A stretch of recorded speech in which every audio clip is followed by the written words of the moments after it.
Dumating na yung order ko sa Shopee. Yun, pinag-iisipan na nila kung paano ito ilalapag.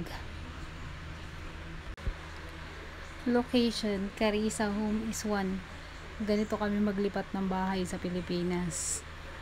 Okay, tulong-tulong, kaya yan. Alright. Salamat sa mga tumulong.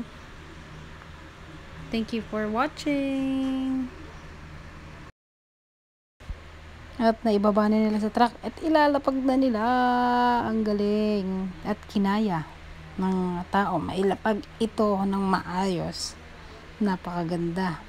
Okay, alright. Thank you so much.